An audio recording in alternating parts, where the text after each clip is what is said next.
Alright guys, the bulk of our discussion is always about weight loss because that's primarily, what most people's goal happens to be.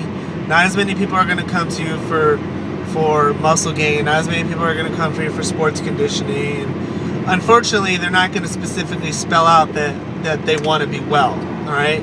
But there's a certain dynamic that stays the same between each program goal, and that's that we have to make a muscular contraction. So real quickly, I'd kind of like to give you like a quick idea of what a contraction is and kind of how we can play with it a little bit, the different phases that a muscular contraction goes through.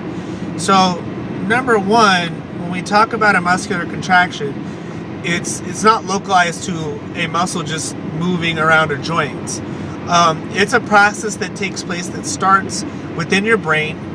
An impulse basically, or a message is sent from your brain down a highway of nerves to a particular region or regions of your body to make an actual contraction. So there's basically a pattern that's sent from your brain to a body part that says, hey, do something, all right?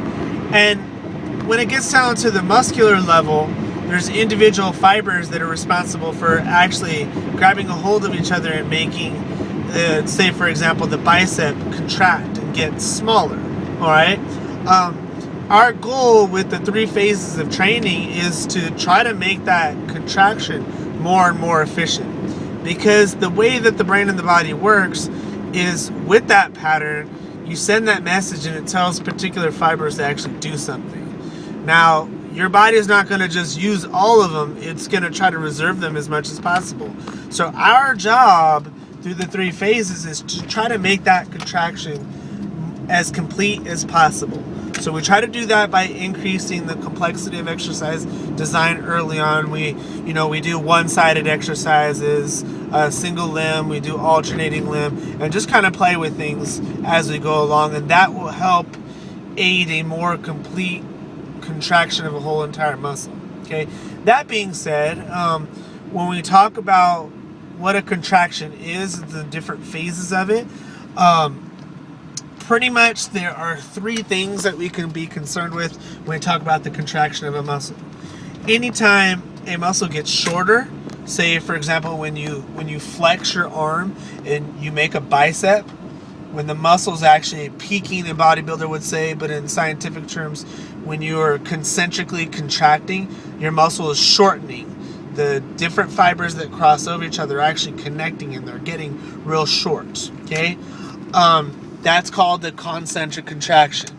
Now, when your muscle length isn't changing, say when you flex your muscles and you just hold one position, that's called an isometric contraction. And that's important for people in a functional or wellness terms, because they have to hold things. So this is the point where you train people to be able to hold things for longer periods of time. Okay? The third type of contraction, and the period of time when you're actually the strongest, is when your muscle is resisting letting go of that concentric contraction. It is lengthening. So this would be the point in time when you're lowering a weight down towards the planet Earth. Say, for example, you have a bag of groceries and you're setting them gently back down on the table. That would be like kind of like a practical wellness like application. The EMG studies will show you that you can handle more weight when you're concentric or eccentrically lowering something down to the ground one more time. So this would be a period in time where you could actually handle more weight. You're not going to get quite as tired doing those sorts of things.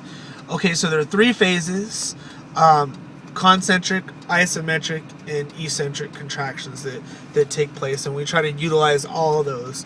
I think in designing a more advanced program than the beginner and the active levels, that would be something that we'd probably pay attention to a lot more, is not just showing new movements, but applying speeds to each point in movement.